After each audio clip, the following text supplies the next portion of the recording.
So let's jump into the SEC. Brad, this is one of my favorite matchups of the day as well, and I know I'll say that throughout the episode, and I've said that throughout every week, but look, this is a great game. The 4-2 Texas A&M Aggies go on the road into Knoxville to take on the number 19 Tennessee Volunteers. Brad, both of these teams have been pretty spotty early on. Absolutely. Connor Wegman, we talked about last week, went down with an injury 2 weeks ago. Max Johnson comes in to replace him. This is probably going to be Joe Milton's first spotlight of the year besides the Florida game. 9 touchdowns, 3 interceptions, over 1,100 yards passing for Milton. This is a 3:30 kickoff on CBS, as I forgot to mention.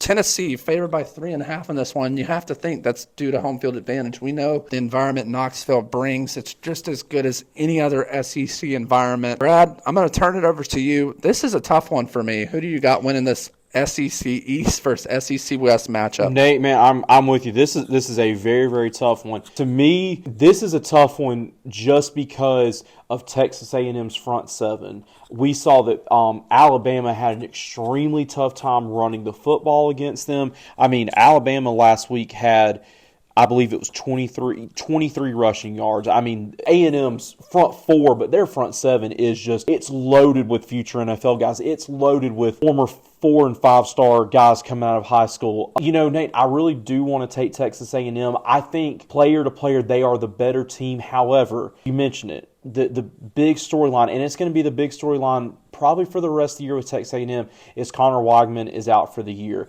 I'm not saying Max Johnson's not a good quarterback. He, to me, is very much a game manager. I think you started to see, Nate, with Connor Weigman that he was making a difference.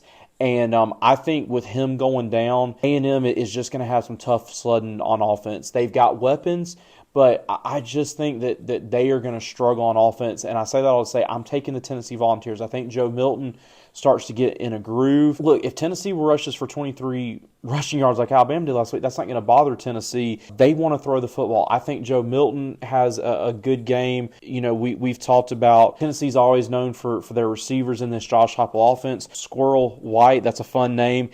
He has been, kind of the go-to guy this year. He's very, very explosive. Ramel Keaton, they've got some other guys, and I just think that Tennessee starts to find their footing a little bit this week, and they get a big win. And I think, Nate, that Jimbo's hot seat gets a little bit warmer this Saturday. I'm going with the Volunteers on Saturday over Texas A&M. Wow. Yeah, that's a great pick, Brad.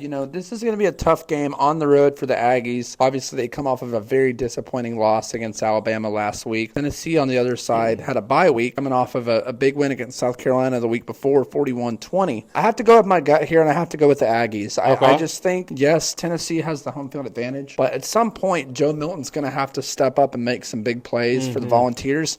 And I just think that Aggies defense is going to be too big and too strong and too fast for the Volunteers. Give me the Aggies in a close one. Spread is 3.5. I think A&M pulls away in the fourth quarter in this one. Maybe by a field goal, maybe by a touchdown, but it's going to be pretty close either way. It's going to be very close. Give me the Aggies in a close one.